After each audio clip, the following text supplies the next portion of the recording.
is Sam. My name is Sander. My name is Zion. My name is EJ. Hello, Bishops. My name is Zoe Brady Martin. Hello, Bishop. My name is Naomi. Hello, Bishop. I'm David. Hello, Bishop. I'm Yeshua Clarence. Hello, everyone. I am Bishop RJ.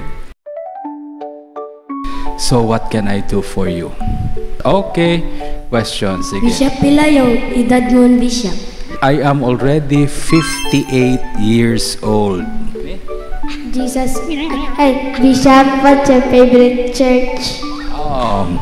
My favorite church, lahat yan, paborito ko. Basta yung simbahan na nandyan si Lord, favorite church ko yan. At nagpipray yung mga tao kay Lord. At wini-worship si Lord sa church na yan. Gustong-gusto ko yung simbahan na yan. Bishop, kung hindi ka Bishop, ano sana yung trabaho mo? Kung hindi ako bishop, ang trabaho ko, pare. Okay? No, I'm working in the church. Kung hindi ako naging worker ng church, hindi ko alam kung anong gagawin ko. Okay? Kasi ito na rin palagi nasa isip ko, magsiserve ako kay Lord. Okay? So, siguro kung hindi ako bishop, I will serve Him as a priest. Kung hindi naman ako priest, I will serve Him as a deacon. Kung hindi naman ako deacon, nandito pa rin ako sa church, magsiserve sa Kanya. Baka ako light. Tama yan. Or choir. Yes, sige. Chloe. Bishop, what's your favorite subject? In school? Okay, in school, my favorite subject is recess. Ano, hindi pala. My favorite subject in school is history. Social studies ang tawag namin yan nung grade school ako. Okay? Then the second is science. Yan ang mga paborito kong subject. Bishop, ano yung favorite worship song mo? Ay, nako, ang dami. Ang daming, marami akong favorite. Pero yung isang kanta na pag kinakanta yan, when we sing that in church, talagang umiiyak ako. Alam niyo yung kanta na yan? Hindi ko rin alam yung title, pero ito yung tono niya. Jesus, the expression of God's love. Ano nga na yung title niyan? This Kingdom. Yan is one of the many, kasi marami din akong favorite songs, puro magaganda, lalo na yung mga bagong kanta natin sa church. Gustong gusto ko. Bishop, what is your favorite food? My favorite food, wow, nako. Lechon manok, yeah, isa yan. Buti alam mo yan. Pero nung bata pa ako, ang favorite food ko talaga is leche flan. So, kahit na lunch, pwede yan dinner, kahit saan, kahit kailan. Favorito. But now, hindi na pwede. Kasi pag maatas na yung edad mo, dapat konti na yung sugar. Mag-ingat na sa sugar. So, ngayon, vegetables ako. Gusto ko yung munggo. Yeah, that's my favorite, munggo. Bishop, ano yung favorite book mo sa Bible? Favorite book in the Bible. Everything is my favorite. Kasi lahat ng book sa Bible, ba? Parang isang book lang yan lahat eh. Pero kung mamimili ako, yung gusto kong basahin palagi, ulit-ulitin ko, binabasa ko, hindi ako nagsasawa. Book of Psalms. Okay?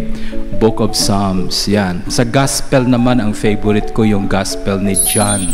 According to St. John. Marami na nang nag-raise ng hand. Okay, sige. David. Bishop, ano yung favorite mong vehicle? Kasi bibilin tayo kung maging soccer player ako. Favorite vehicle? Yung dinadrive? Yung idadrive ko? Nako, baka si David ang bibili ng car ko. Gusto ko sa sasakyan, yung maraming makasakay. Oo, bus. Bus. Hindi naman, mahirap i-parking yun. I like malaking car, kahit anong brand. What's God's favorite food? God's favorite food, alam mo, Hindi ko talaga alam. I really don't know. I think he has so many favorite. I think Jesus, he loves to eat fish. And bread. I think yan. Yeah, and wine also. So siguro, I think, no, I'm not sure. I think that's one of the many favorites of God. Bishop, kung at misa ano yung inaobra mo? Kung what misa, well, I go home because I wake up very early. I need to sleep first kasi 2 o'clock in the morning, I'm already awake. Then after that, nagpipray ako, then I have to attend to the duties of the church. So pag wala ng misa, I sleep first, no? Binabawi ko yung tulog ko. Then when I wake up, I do my studies already. I start studying. And after my studies, I will go around, I will walk, and I talk to people. Bishop, what's your favorite place? My favorite place is where God is staying. So, dito sa Kalibo, marami. Number 1, St. Michael's Church, kasi nandito si Lord nagsistay. Pag nag-drive naman ako, gusto ko pumunta ng Candelaria, kasi si Jesus nandun sa Church of the Holy. So wherever there is a church, I like to see that place. I like to stay there. Bishop, mahilig ba kayo sa mga aso? Sa aso, sa palagay mo, amoy aso ako eh.